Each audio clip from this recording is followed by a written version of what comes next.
विद्युतीय शासन।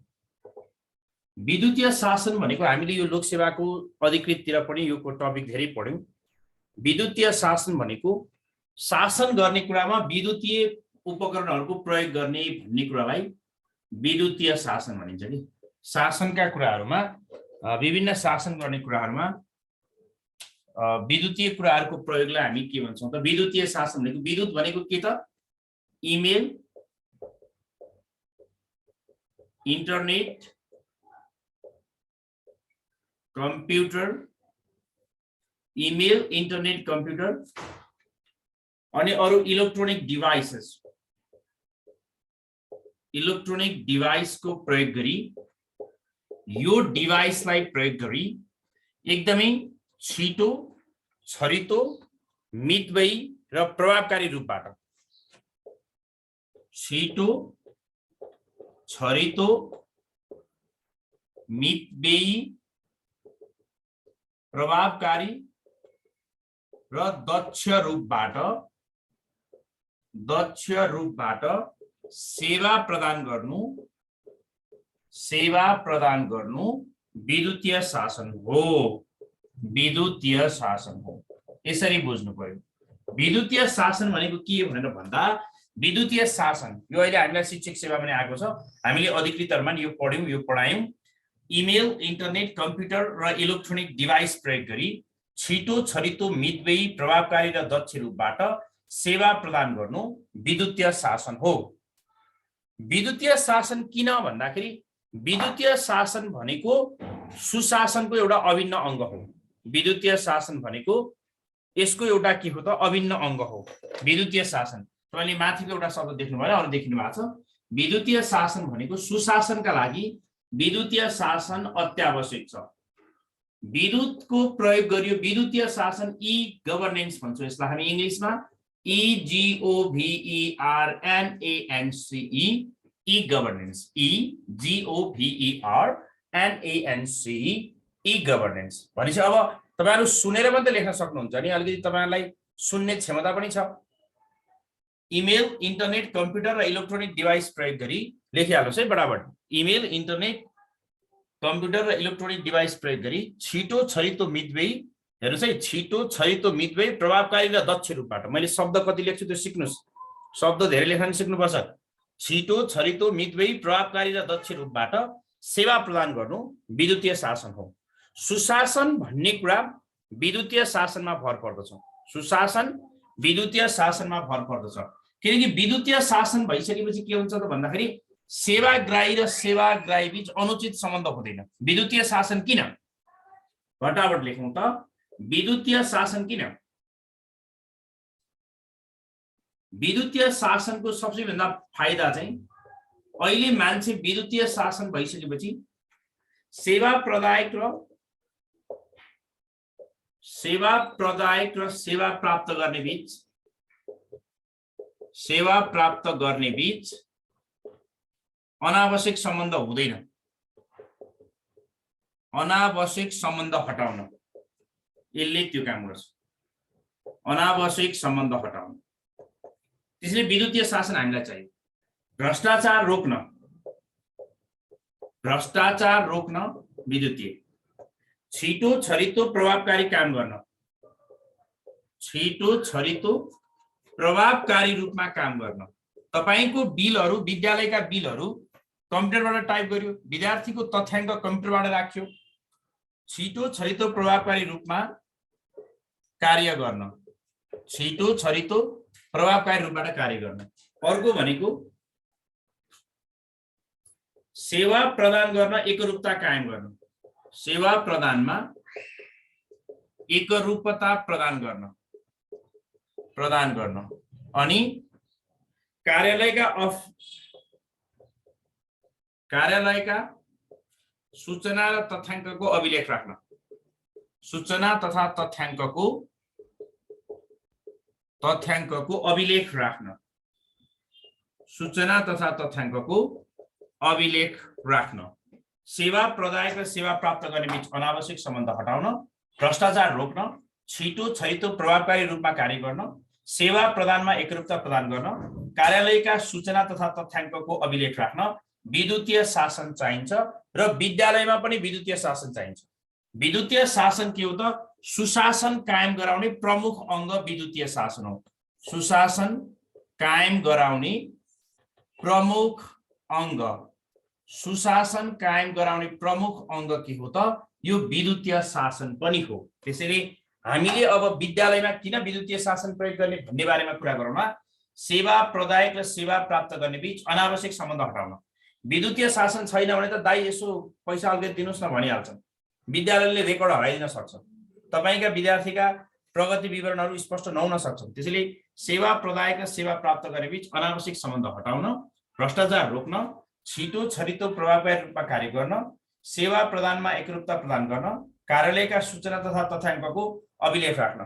कार्यालयका सूचना तथा तथ्याङ्कको अभिलेख राख्न, कार्यालयका सूचना तथा तथ्याङ्कको अभिलेख राख्न विद्युतीय शासन आवश्यक छ। विद्युतीय शासन भयो भने के हुन्छ? विद्युतीय शासन, यसलाई हामी धेरै बेर पढ्नु पर्दैन। विद्युतीय शासन भयो भने जिम्मेवार हुन्छ, जवाफदेही हुन्छ, उत्तरदायी हुन्छ, छिटो काम हुन्छ, छरितो काम हुन्छ, भ्रष्टाचार रोक्न सकिन्छ, सेवाग्राही र सेवा प्रदायक बीच कुनै पनि किसिमको अनावश्यक लेनदेनका सम्बन्धहरू रहँदैनन् र सेवा प्रदानमा एकरूपता कायम हुन्छ। त्यसैले हामीले सबै सार्वजनिक सेवा प्रदायक संस्थाहरू तथा सार्वजनिक सेवा प्रशासनका क्षेत्रमा विद्युतीय शासन, सार्वजनिक सेवा प्रशासनको क्षेत्रमा विद्युतीय शासनलाई प्रयोग गर्नु पर्दछ भनेर सुशासनको अभिन्न अङ्गको रूपमा विद्युतीय शासन प्रयोग गर्यौं। अब विद्यालयमा पनि के हुनुपर्छ त? विद्यालयमा विद्यार्थी अनुगमन गर्न विद्युतीय शासन विद्यालयमा कहाँ प्रयोग गर्ने त? अभिलेख राख्न, विद्यार्थीको अनुगमन गर्न, परीक्षा सञ्चालन गर्न। ल, विद्यालयमा विद्युतीय शासनको आवश्यकता किन? विद्यालयमा विद्युतीय शासन किन? विद्यालयमा नि त विद्युतको प्रयोग गर्नु पर्यो। अब विद्यालयमा विद्युतीय शासन किन त? अब विद्यालयमा है यही त भइहाल्छ। शासन किन? थप जानकारी है। अब यो विषय त मिल्छ, हाम्रो सबैलाई साझा हुन्छ। विद्यार्थीको अभिलेख रेकर्ड गर्न, विद्यार्थीको अभिलेख रेकर्ड गर्न, रेकर्ड राख्न, परीक्षा सञ्चालन गर्न, हेर्नुस् तपाईलाई कम्प्युटरहरू छ, क्वेशन ल्यापटप छ, प्रिन्टर छ भने तपाईले विद्यालयमा सजिलैसँग परीक्षा सञ्चालन गर्न सक्नुहुन्छ। कतिपय विद्यालयमा कम्प्युटर नभएर क्वेशन टाइप गर्ने ठाउँ पनि छैन। परीक्षा सञ्चालन गर्न, विद्यार्थीको अभिलेख रेकर्ड राख्न। अर्को विद्यालयमा विद्युतीय शासन किन? आर्थिक विवरण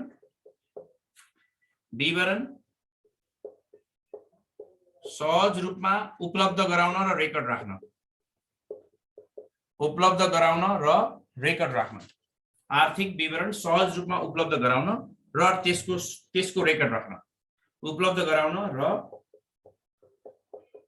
रेकर्ड राख्न, आर्थिक विवरण सहज रूपमा उपलब्ध गराउन र सोको रेकर्ड राख्न, आर्थिक विवरण सहज रूपमा उपलब्ध गराउन र त्यसको रेकर्ड राख्न, विद्यार्थीको अभिलेख रेकर्ड राख्न, परीक्षा सञ्चालन गर्न, आर्थिक विवरण सहज रूपमा उपलब्ध गराउन विद्यालयमा यो चाहियो। त्यसपछि आर्थिक विवरण भयो। त्यसपछि विद्यार्थीको अनुगमन गर्न, विद्यालयका गतिविधिलाई सीसीटीभी द्वारा अनुगमन गर्न सकिन्छ।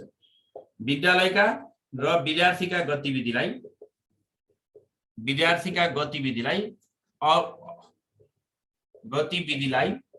अनुगमन गर्न, तिनीहरूलाई चाहिँ अनुगमन गर्न हामीले यसरी हेर्नुपर्छ। यो भनेको के भने विद्यार्थीको अभिलेख रेकर्ड राख्न, परीक्षा सञ्चालन गर्न, आर्थिक विवरण सहज रूपमा उपलब्ध गराउन र रेकर्ड राख्न र विद्यालयका र विद्यार्थीका गतिविधिलाई अनुगमन गर्न के गर्नु पर्यो त? अनुगमन गर्नका लागि भयो नि विद्यालयमा कस्ता खालका विद्युतीय सामग्री आवश्यक पर्छ? विद्यालयमा कम्प्युटर, ल्यापटप, प्रिन्टर, मल्टिमिडिया, अब बत्तीहरू हैन, त्यसपछि वाइफाई, विद्यालयमा के आवश्यक पर्छ त? अहिलेको जमानाको विद्यालय भनेको विद्युतीय रूपमा सक्षम हुनुपर्छ। विद्यालयमा विद्युतीय शासन किन भन्यो भने विद्यार्थीको अभिलेख रेकर्ड राख्न, परीक्षा सञ्चालन गर्न, आर्थिक विवरण सहज रूपमा उपलब्ध गराउन, रेकर्ड राख्न, विद्यालय र विद्यार्थीका गतिविधि गतिविधिलाई अनुगमन गर्न, यसका लागि हामी के गर्छौं? विद्युतीय शासन। ल लेख्दै गर्नुस्।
ओके, विद्यालयमा अब के प्रयोग हुन्छन् त?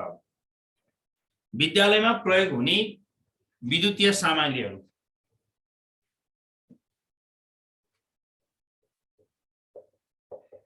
विद्यालयमा प्रयोग हुने विद्युतीय सामग्रीहरू, यसमा आफै लेख्दा पनि हुन्छ। विद्यालयमा प्रयोग हुने विद्युतीय सामग्रीहरू computer, laptop, printer, computer, laptop, printer, त्यसपछि radio,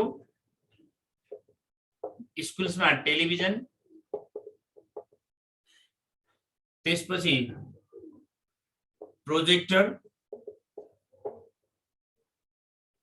projector, multimedia player,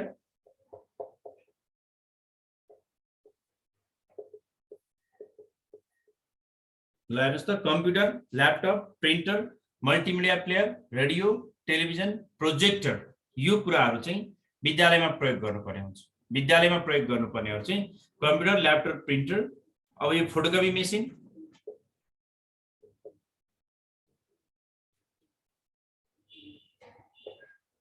machine, microphone, त्यसपछि cassette player,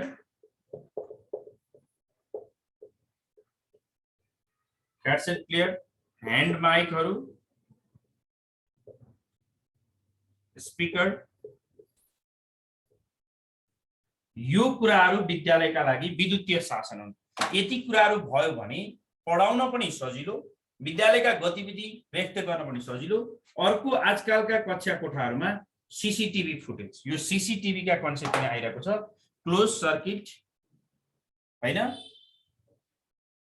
computer, laptop, printer, radio, television, projector, multimedia player, photocopy machine, microphone, cassette player, hand mic, speaker, यसलाई हामी के भन्छौं? अहिले हामीले के गर्छौं त? विद्यालयमा यी सबै कुराहरू राखेका हुन्छौं, यसलाई हामी के भन्छौं? अब अहिले स्मार्ट बोर्डहरुको कन्सेप्ट पनि आइसकेको छ। यो सबै कुराहरू चाहिँ विद्यालयका लागि प्रयोग गर्ने के हुन्छ? यिनीहरू विद्युतीय सामग्रीहरू। विद्यालयका लागि प्रयोग गर्ने विद्युतीय सामग्रीहरू के हुन् भनेर प्रश्न आयो भने यो प्रयोग गर्नुपर्छ, यी सामग्रीहरू। अब तपाईहरुले शैक्षिक सामग्रीमा अडियो मटेरियल र भिडियो मटेरियल्स भनेर पढ्नु भएको छ नि, त्यसलाई पनि टेलिफोन। ल यति भयो भने के हुन्छ त? अब कहिलेकाहीँ पहिला फ्याक्स प्रिन्टर यो भयो भने अब विद्यालयका गतिविधिहरू, अरु सरकारी कार्यालयमा चाहिँ परीक्षा हुँदैन, फेरि विद्यालयमा एउटै मात्र बुदा थप्ने, विद्यालयमा परीक्षा गर्न, विद्यार्थीको रेकर्ड राख्न, विद्यार्थीको अनुगमन गर्न, अनि विद्यार्थीहरुका फी तिरेका कुराहरुको फाइनल गर्न, लेखा टाइटली राख्नको लागि विद्यालयमा यी सामग्रीहरू, विद्यालयमा प्रयोग हुने विद्युतीय सामग्रीहरू भनेर यो भयो। अब हाम्रो दोस्रो टपिक छ नागरिक बडापत्र भने जस्तो बडापत्र। विद्यालयमा एउटा बडापत्र पनि राख्नुपर्ने हुन्छ। ल यो लेखिरहनु परेन, यसबाट के चिनाउने प्रश्न आउला र हैन, यो सजिलै आउँछ जे आए पनि, यसमा त्यस्तो गाह्रो प्रश्न हामीलाई आउँदैन। इमेल इन्टरनेट त्यो तपाईहरु बुझ्नुहुन्छ। अब कुनै पनि विद्यालयमा सुशासन छ छैन भनेर चेक गर्ने मापदण्ड आधारहरू के हुन्? कुनै पनि विद्यालयमा सुशासन छ छैन भनेर चेक गर्ने आधारहरू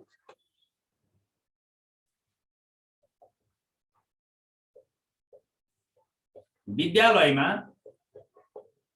सुशासन छ वा छैन भनेर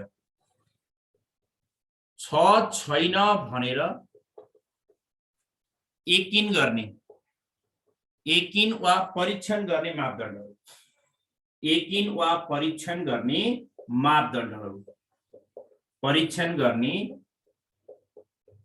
मापदण्डहरू। विद्यालयमा सुशासन छ छैन भनेर यकिन वा परीक्षण गर्ने मापदण्डहरू। पहिलो कुरा हामीले के हेर्नुपर्छ भने सुशासनका मापदण्डहरू के हुन् त? समान र समतामूलक अवसर, विद्यार्थीहरुमा यो हुनुपर्छ। समान र समतामूलक अवसर विद्यार्थीहरुलाई दिनुपर्छ। विद्यालयका गतिविधिमा जनसहभागिता, विद्यालयका गतिविधिमा जनसहभागिता कतिको हुन्छ? विद्यालयका कार्यक्रममा एमाले पार्टीका मात्रै आउँछन् कि विद्यालयमा कांग्रेसका पनि आउँछन् कि माओवादी नै आउँछन्? विद्यालयका कार्यक्रममा जनसहभागिता, यसलाई हामी व्यापक जनसहभागिता भन्छौँ। व्यापक जनसहभागिता। दोस्रो कुरा अर्को भनेको हामीले के बुझ्नुपर्छ त भन्दाखेरि जवाफदेहिता। विद्यालय प्रशासनले आफ्ना कुराहरूको जवाफदेहिता, आफूले गरेका क्रियाकलापको जवाफदेहिता दिन्छ कि दिँदैन? जवाफदेहिता। जिम्मेवारी बोध, विद्यालयका शिक्षकहरूले पढाउने कुरामा कतिको जिम्मेवारी छन्? हेड सर कतिको जिम्मेवारी छन्? जिम्मेवारी बोध। समान र समतामूलक अवसर, विद्यालयका कार्यक्रममा व्यापक जनसहभागिता, जवाफदेहिता, जिम्मेवारीको बोध। अनि अर्को हामीले के भन्छौँ? पारदर्शिता। विद्यालयमा कतिको पारदर्शिता छ? पारदर्शिता।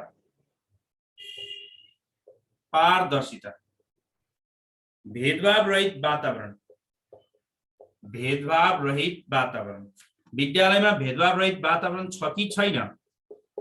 प्रजातान्त्रिक विधिको शासन, विद्यालय नियममा चल्छ कि चल्दैन? विधिको शासन। प्रजातान्त्रिक संस्कार छन् कि छैनन्? मानव अधिकारको संरक्षण, विद्यालयभित्र मानव अधिकारको संरक्षण छ कि छैन? कि विद्यार्थीलाई चड्कन हानिन्छ? मानव अधिकारको संरक्षण। ल त्यसपछि सबैलाई उचित सम्मान छ कि छैन? सम्मान र सुसंस्कार। यो कुराहरू छ भने त्यो विद्यालयमा सुशासन छ नत्र छैन। सुशासन चेक गर्ने आधारहरू हेर्नुस् त। समान र समतामूलक, अब बाल मैत्री वातावरण त भइहाल्छ, त्यो त समान र समतामूलक अवसर, विद्यालयका कार्यक्रममा व्यापक जनसहभागिता, जवाफदेहिता, जिम्मेवारी बोध, पारदर्शिता, भेदभाव रहित वातावरण, विधिको शासन, प्रजातान्त्रिक संस्कार, मानव अधिकारको संरक्षण, सम्मान र संस्कार।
ओके ल अब अर्को हेर्नुस् अर्को पढौं अब विद्यालयमा हामीले पढ्नुपर्ने अर्को दोस्रो टपिक भनेको अब बडापत्रको बारेमा कुरा गरौँ नागरिक बडापत्र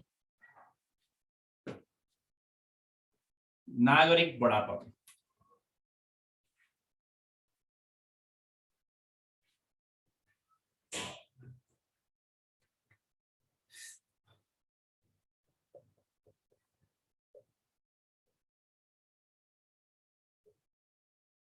नागरिक बडापत्र नागरिक बडापत्र यो सेक्सन अफिसरतिर पनि काम लाग्छ है तपाईहरुलाई एक ठाउँ लोकसेवा पढेपछि सबै ठाउँ काम लाग्छ यो सुब्बातिर पनि सबै यही नै छ नागरिक बडापत्र भनेको सार्वजनिक सेवा प्रदान गर्ने सार्वजनिक संस्था र निकायहरूले आफूले के काम गर्ने कसरी गर्ने विधि र प्रक्रिया के हुन् त्यसको बारेमा सार्वजनिक रूपमा एउटा सूचना जारी गर्छन् एउटा सूचना दिएका हुन्छन् त्यसलाई नागरिक बडापत्र भनिन्छ तपाईहरु ठुलठुलो सरकारी अफिसमा जानुभयो जिल्ला शिक्षा कार्यालयमा विद्यालयमा पनि त्यहाँ सबै गतिविधिहरुको के कति दस्तुर लाग्ने कहिले गर्ने के गर्ने प्रक्रिया के सबै लेखिएको हुन्छ भन्नुको अर्थ के भन्दाखेरि सार्वजनिक सेवा प्रदान गर्ने यसको पहिला मैले परिभाषा अलि छोटो लेखेँ सार्वजनिक सेवा प्रदान गर्ने सार्वजनिक संस्था वा निकायले सार्वजनिक संस्था वा निकायले आफूले प्रदान गर्ने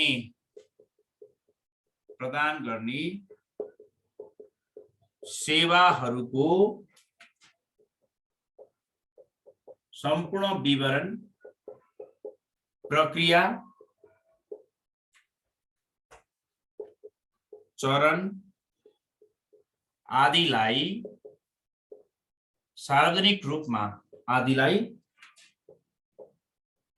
सार्वजनिक रूपमा प्रस्तुत गरिएको एउटा डकुमेन्ट सार्वजनिक रूपमा जानकारी दिन राखिएको एउटा प्रतिबद्धता चरणलाई सार्वजनिक रूपमा सेवाहरूको सम्पूर्ण विवरण प्रक्रिया चरण आदिलाई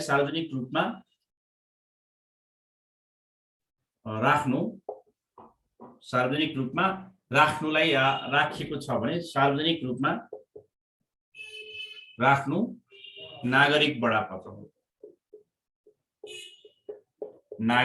अब नागरिक बडापत्र भनेर हामी के भन्छौं नागरिकलाई के सुविधा दिने हो सार्वजनिक सेवा प्रदान गर्ने सार्वजनिक संस्था वा निकायले आफूले प्रदान गर्ने सेवाहरूको सम्पूर्ण विवरण प्रक्रिया र चरण आदिलाई कसरी के सेवा प्रदान गर्ने कुन प्रक्रियाद्वारा गर्ने र कस्तो चरणद्वारा गर्ने त्यो सबै कुरा सार्वजनिक बडापत्रमा उल्लेख गरिएको हुन्छ तपाई त्यसमा के हुन्छ त भन्दाखेरि सेवाको प्रकृति मापदण्ड प्रक्रिया गुनासो सेवाको प्रकृति यसमा चारवटा बुदाहरू बडापत्रमा सेवाको प्रकृति कस्तो सेवा त अब मापदण्ड के हो सेवाको मापदण्ड तपाईले कुन सेवा के प्रक्रियाद्वारा पाउने हो सेवाको प्रक्रिया त्यसपछि सेवाको दस्तुर सेवाको समय सेवा लिन लाग्ने समय सेवाको दस्तुर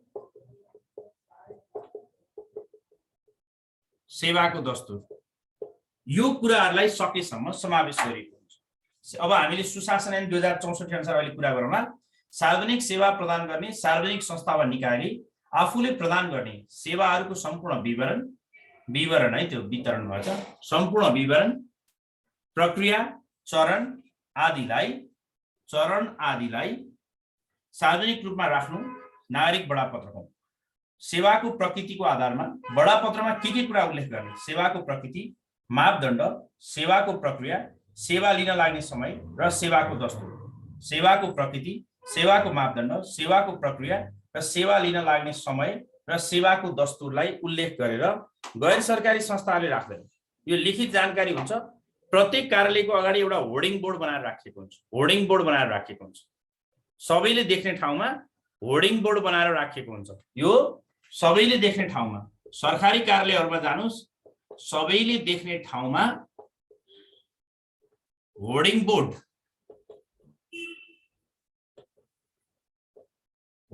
बोर्ड बनाएर राखिएको हुन्छ। यसलाई एउटा होर्डिङ बोर्डहरुमा राखिएको हुन्छ। तपाईले के बुझ्नु पर्यो, यो ताकि जनताहरु नझुक्किउन् भनेर, यो जनताहरुलाई सेवा दिने गरी। अहिले त नेपालमा के छ भने क्षतिपूर्ति सहितको नागरिक बडापत्र भन्ने अहिले अभ्यासमा आएको छ। अर्थात् कुनै सरकारी कार्यालयले सार्वजनिक सेवा प्रदान गर्ने निकायले समयमा आफ्नै कमजोरीले काम गर्न सकेन भने जनतालाई क्षतिपूर्ति पनि दिनुपर्छ र उक्त क्षतिपूर्ति चाहिँ त्यो काम गर्न नसक्ने कर्मचारीहरूले तिर्नुपर्छ भनेर पनि नियम आएको छ। त्यसलाई हामी के भन्यौ, यो।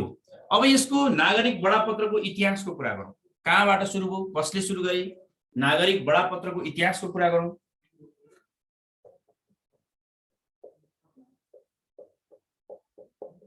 नागरिक बडापत्रको इतिहास बेलायतबाट सुरु भएको।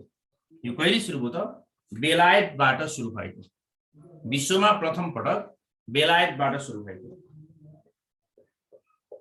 विश्वमा प्रथम पटक नागरिक बडापत्र बेलायतबाट सुरु भएको। विश्वमा प्रथम पटक बेलायतबाट सुरु भएको। अब एक्जाममा प्रश्न आउन सक्छ, बेलायतबाट हामीले कक्षा शिक्षण पनि बेलायतबाट सुरु भएको। विश्वमा प्रथम पटक बेलायतबाट सुरु भएको। सन् 1981 मा सुरु भएको, हैन? सन् 1991 मा बेलायतबाट। यसको हामीलाई गति चाहिएन, बेलायतबाट सुरु। अब नेपालको कुरा गर्दा चाहिँ नेपालमा कहिलेबाट सुरु भयो त? सन् 1991 मा बेलायतबाट सुरु भयो भने नेपालमा चाहिँ 2056 सालबाट।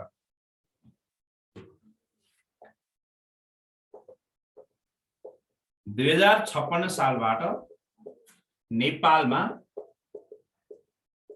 अनुसरण गरियो नागरिक बडापत्र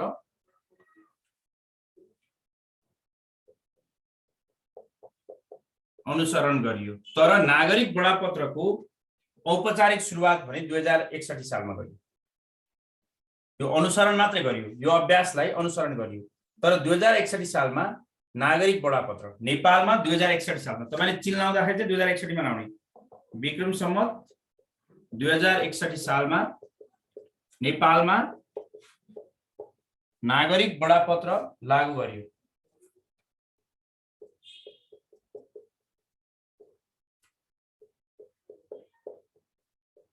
नागरिक बडापत्र लागू गरियो। विक्रम सम्वत 2061 सालमा नेपालमा नागरिक बडापत्र लागू गरियो। अहिले हामीले 2074 साल 76 सालतिर आएर नयाँ प्रावधान राखेका छौं।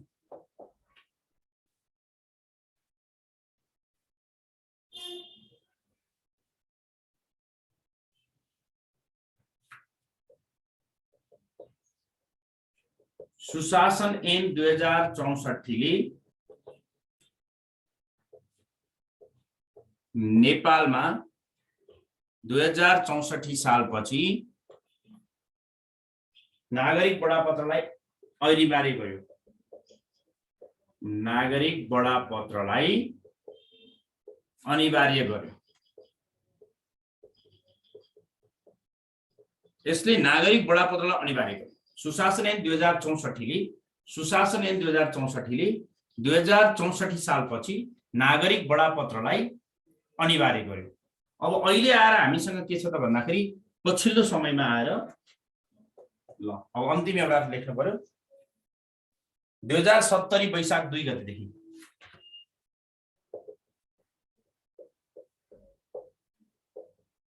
वैशाख 2 गतेपछि क्षतिपूर्ति सहितको नागरिक बडापत्र लागू गर्यो। नागरिक बडापत्र लागू गरियो। यसलाई हामी के भन्छौँ त, यो ऐतिहासिक पक्षहरू। यहाँबाट केही एमसीक्यू प्रश्नहरू आउन सक्छन्। ल, सन् 1991 मा बेलायतबाट सुरु भयो।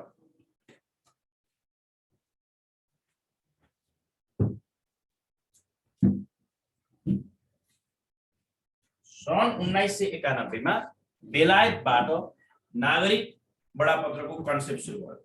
सुशासन ऐन 2064 ले पहिला त 1991 मा बेलायतबाट, दोस्रो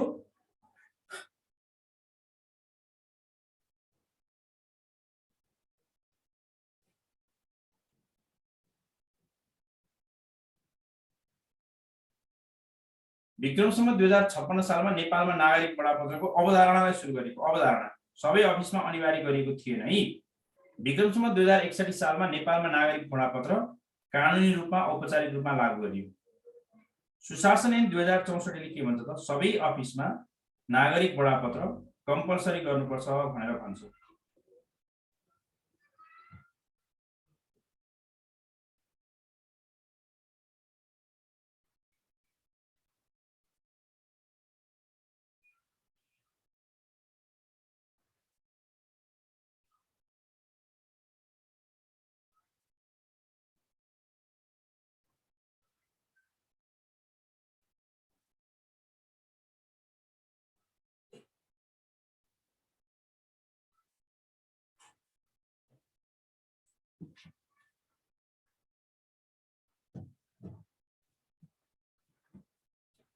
ओके, लेखौँ प्लिज। अनुसरण भनेको फलो गर्नुलाई अनुसरण भनिन्छ। अनुसरण भनेको फलो गर्नुलाई, सुरुवात गर्नुलाई अनुसरण।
ओके, ल है। मापदण्ड भनेको क्राइटेरिया। अब तपाईलाई नेपाली आएन भने इंग्लिश, मापदण्ड भनेको क्राइटेरिया है त। ल अब अर्को हेरौँ। अब हामीले यो कुराहरुलाई केही त्यति धेरै ध्यान दिनु पर्दैन। अर्को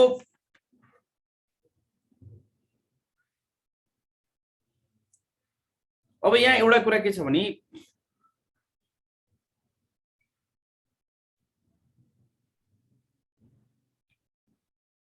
अब नागरिक बडापत्रमा के विषयहरू रहन्छन् भन्ने बारेमा अलिकति कुरा गरौँ।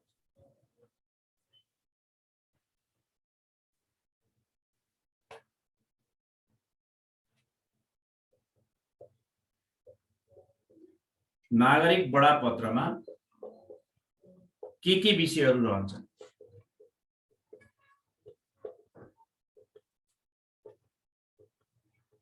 नागरिक बडापत्रमा के विषयवस्तुहरू रहन्छ? अब सुशासन ऐन 2064 को आधारमा कुरा गरौँ है।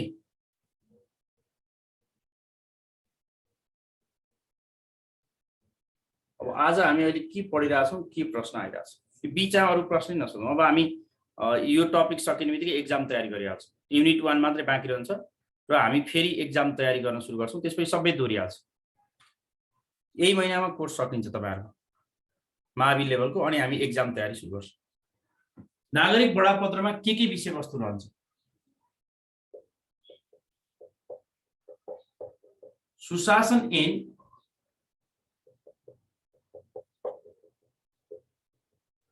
2064 अनुसार नागरिक बडापत्रमा निम्नलिखित विषयवस्तुहरू रहन्छ।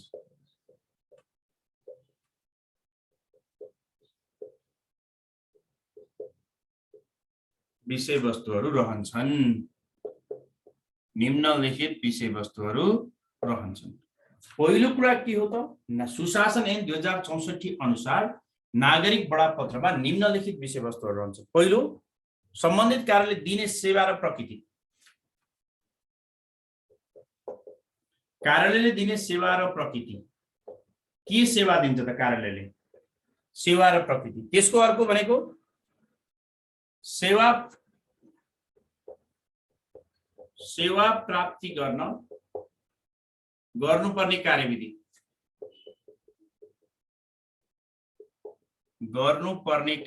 तपाईले के गरेपछि सेवा पाउनुहुन्छ? सेवा प्राप्ति गर्न गर्नुपर्ने कार्यविधिहरू। सेवा प्राप्ति गर्न गर्नुपर्ने कार्यविधिहरू। तेस्रो भनेको तपाईले के गर्नुपर्छ? सेवा प्राप्त गर्ने समयावधि। कति दिनभित्र त? सेवा प्राप्त गर्ने समयावधि। सेवा प्राप्त गर्ने समयावधि। त्यसपछि सेवा प्रदान गर्ने पदाधिकारी को त? कुन सेवा कसले? सेवा प्रदान गर्ने पदाधिकारी। सेवा प्रदान गर्ने पदाधिकारी र निजको विवरण र निजको कार्यकक्षको विवरण।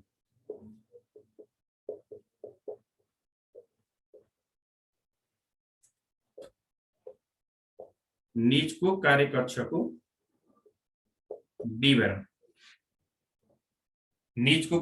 विवरण। अर्को के हुन्छ? सेवा प्राप्त गर्न लाग्ने दस्तुर। सेवा प्राप्त गर्न लाग्ने दस्तुर। सेवा प्राप्त गर्न कति दस्तुर लाग्छ? सेवा प्राप्त गर्न लाग्ने दस्तुर। अब अन्तिम भनेको अब अरु कुराहरू, कागजातहरू के हुन्? यी सबै कुराहरू, यस्तो कुराहरू चाहिँ यो विशेष गरी यति कुराहरू। तर सेवाग्राहीले पनि कागज लैजानु पर्यो, आफ्नो विवरण दिनु पर्यो, नागरिकताहरू बुझाउनु पर्यो, फोटोकपी लैजानु पर्यो, कागजातहरू पुरा गर्नु पर्यो, आफ्ना बारेका सबै कुराहरू स्पष्ट पार्यो भने मात्रै नागरिक बडापत्र अनुसार सेवा प्राप्त हुन सक्छ। त्यसैगरी अब विद्यालयका कुरा गरौँ। लेख्नुस् त यति।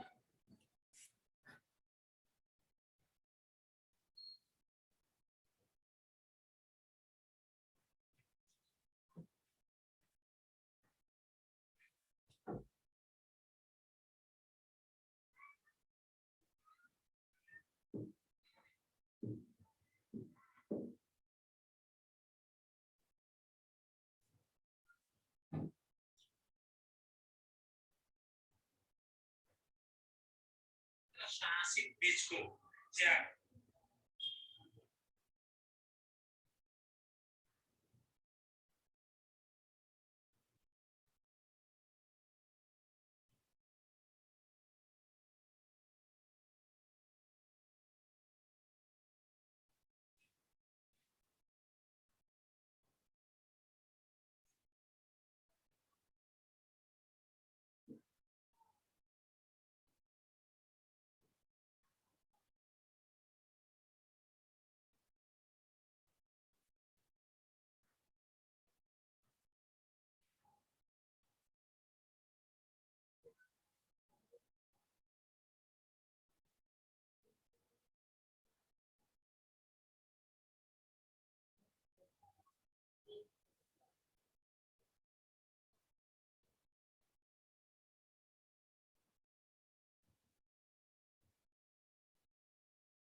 ओके, ल अब हामी विद्यालयको कुरामा जाउँ।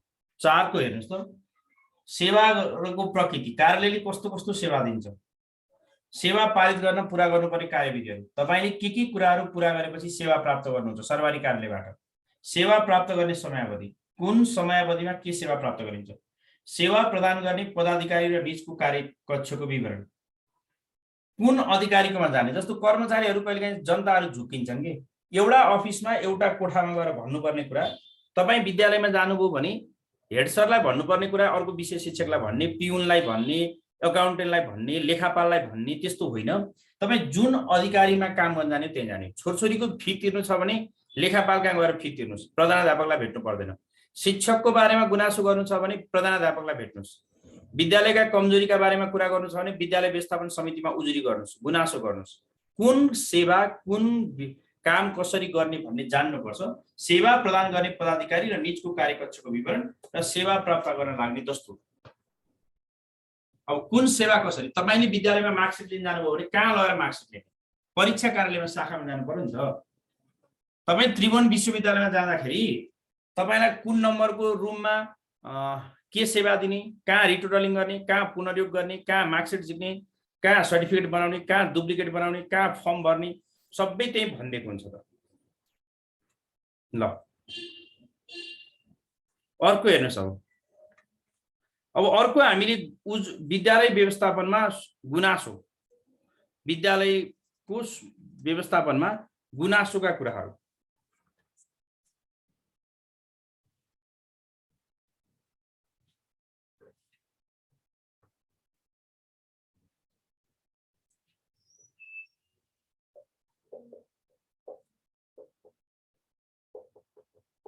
विद्यालयमा गुनासोको कुराहरू। गुनासो सुनवाई कार्यविधि।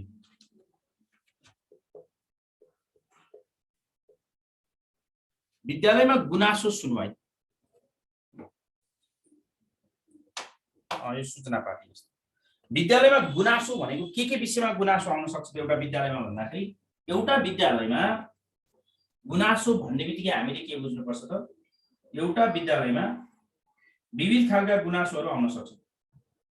एउटा विद्यालयमा उचित रूपमा शैक्षिक क्रियाकलाप भयो कि भएन एउटा त्यो गुनासो। अर्को विद्यालयमा कुनै भेदभाव भयो कि भएन। विद्यालयमा सुशासन बाहेकका सम्पूर्ण गतिविधिहरूको गुनासो गर्न पाइन्छ। विद्यालयमा सुशासन भन्दा बाहिरका सबै गतिविधिहरूको के हुन्छ त गुनासो गर्न पाइन्छ। लैंगिक भेदभाव भएमा, शिक्षकले राम्रो नपढाएमा, गलत व्यवहार भएमा, विद्यार्थीहरूमाथि लैंगिक यौनिक विभेद वा थिचोमिचो वा क्रियाकलाप गरेमा, उचित रूपमा शिक्षण नभएमा, शिक्षण सिकाइ क्रियाकलापमा विद्यालय जिम्मेवार नभएमा, विद्यालयमा आर्थिक अनियमितता तथा हिनामिना भएमा, भनेपछि विद्यालयमा सुशासन भन्दा बाहिर कुनै पनि क्रियाकलाप भएमा त्यसको हामीले गुनासो गर्न सक्छौं। त्यसैले हामीले के बुझ्नुपर्छ भन्दाखेरि विद्यालयमा सुशासन भन्दा बाहिरका जुनसुकै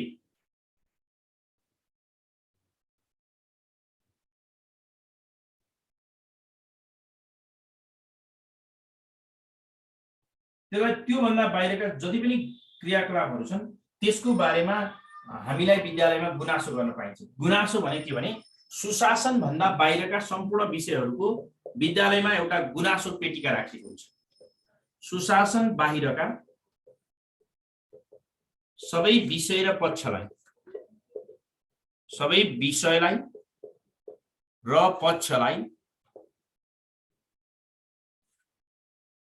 गुनासो गर्न सकिन्छ।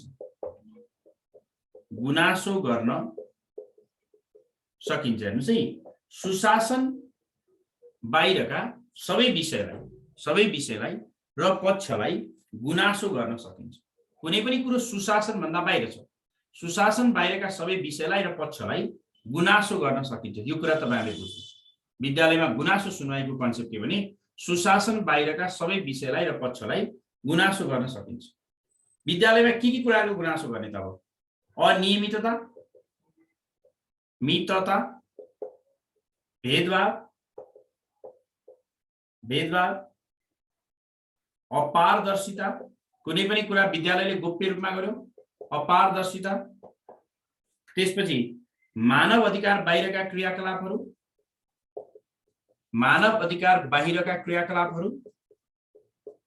बाहिरका क्रियाकलाप, त्यसपछि अराजकता, अनुशासनहीनता, अनुशासनहीनता, त्यसपछि आचार संहिता विपरीतका क्रियाकलाप, कुनै पनि शिक्षक वा विद्यार्थीले प्राय जसो चाहिँ विपरीतका क्रियाकलाप। विद्यालयमा के गरेको हुन्छ भने एउटा गुनासो पेटिका राखेको हुन्छ। प्रत्येक विद्यालयमा एउटा के हुन्छ त भन्दा गुनासो पेटिका हुन्छ र यो गुनासो पेटिका चाहिँ एक हप्तामा एक पटक खोलिन्छ। त्यसलाई हामी के भन्छौँ? गुनासो पेटिका भन्छौँ। गुनासो पेटिका, गुनासो पेटिका। सुशासन बाहिरका सबै विषय र पक्षलाई गुनासो गर्न सकिन्छ। अनियमितता, भेदभाव, अपारदर्शिता, मानव अधिकार बाहिरका क्रियाकलापहरू, अराजकता, अनुशासनहीनता, आचार संहिता विपरीतका क्रियाकलापहरू। आचार संहिता विपरीतका क्रियाकलापहरू यदि विद्यालयमा भयो भने, यदि विद्यालयमा यस्ता खालका क्रियाकलापहरू भयो भने विद्यालयमा के गर्न सकिन्छ त भन्दाखेरि विद्यालयमा योभन्दा बाहिरका क्रियाकलापहरू भयो भने विद्यालयमा हामीले योभन्दा बाहिरका क्रियाकलापहरू यदि कतै विद्यालयमा भयो भने त्यहाँ हामीले के गर्न सक्छौँ त सुशासन बाहिरका सबै विषय र पक्षलाई गुनासो गर्न सकिन्छ। अनियमितता, भेदभाव, अपारदर्शिता, मानव अधिकार बाहिरका क्रियाकलाप, अराजकता, अनुशासनहीनता, आचार संहिता विपरीतका क्रियाकलाप र गुनासो सुनवाईको जिम्मेवारी गर्ने काम चाहिँ यो स्कुलको विद्यालय व्यवस्थापन समितिको हो। विद्यालय व्यवस्थापन समितिको अध्यक्ष र निजले तोकेको महिला सदस्य वा संस्थागत तथा वैकल्पिक विद्यालयको हकमा पनि तिनै कुराहरू हुन्छन्। त्यो विद्यालयमा परेको गुनासो सुन्ने प्रमुख जिम्मेवारी भनेको विद्यालय व्यवस्थापनको हो। विद्यालयका कुनै पनि गतिविधिको बारेमा अराजकता भनेको अराजक व्यवस्था, राजकीय नियमभन्दा बाहिर सजेसन्स हुँदैन। यो क्रियाकलाप भन्दा बाहिर विद्यालयमा गुनासोको व्यवस्थापन, गुनासो सुन्ने प्रमुख जिम्मेवारी र त्यसको समाधान गर्ने जिम्मेवारी कसको हुन्छ? विद्यालयमा गुनासो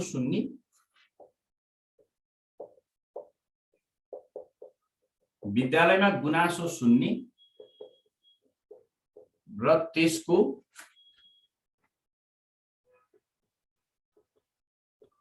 सही समाधान गर्ने कार्य कसको हो?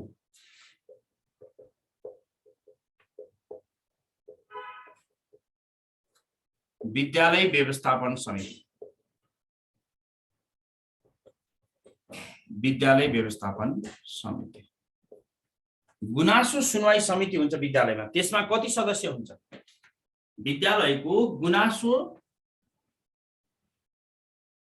सुनवाई समितिमा कति सदस्य हुन्छन्?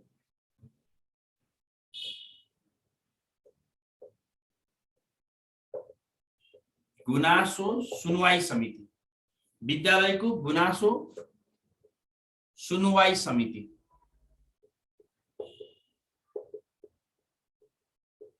कतिजना सदस्य रहन्छ?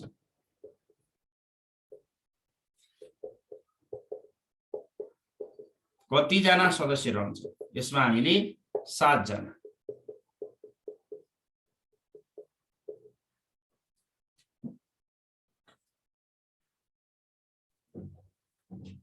विद्यालय गुनासो समिति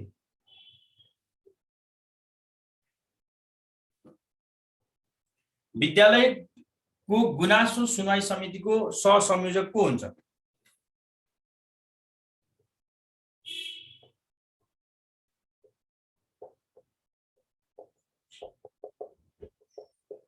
विद्यालयको गुनासो सुनवाई समितिको संयोजक को रहन्छ?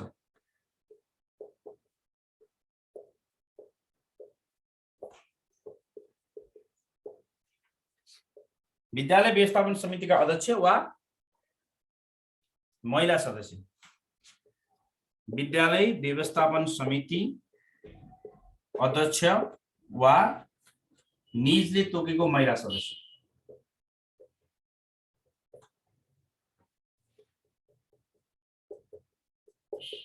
निजले तोकेको महिला सदस्य।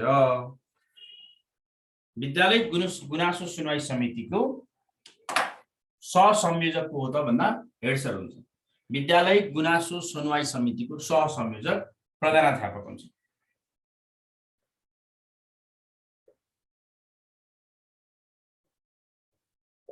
विद्यालय गुनासो सुनवाई समितिको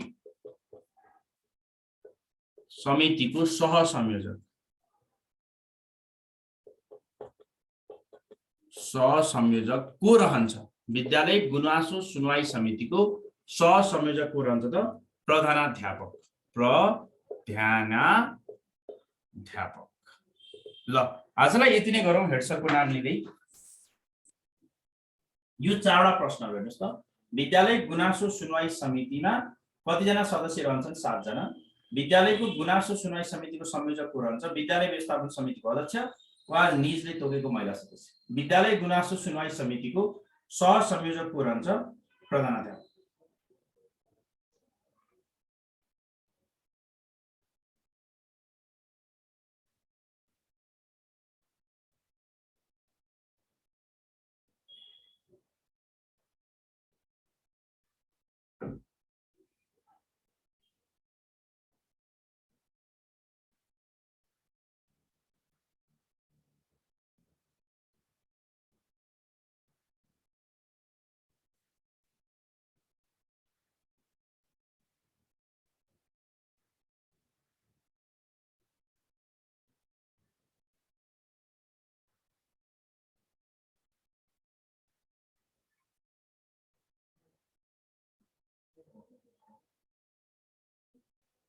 ल आजलाई यति नै गरौँ। तीर्थ सर ओके प्रदीप सर। ल विद्यार्थीलाई केही भन्नुपर्ने छ कि? यही छ नि, विद्यालय गुनासो सुनवाई समितिको सहसंयोजक प्रधानाध्यापक, 7 जना सदस्य र यसको चाहिँ विद्यालय गुनासो सुनवाई समितिको संयोजक को रहन्छ भन्दा विद्यालय व्यवस्थापन समितिको अध्यक्ष। विवेस भनेको तपाईले यसको फुल फर्म जान्नुपर्छ। विद्यालय व्यवस्थापन समितिको अध्यक्ष र निजले तोकेको, उसले आफू बसेर भने निजले तोकेको महिला।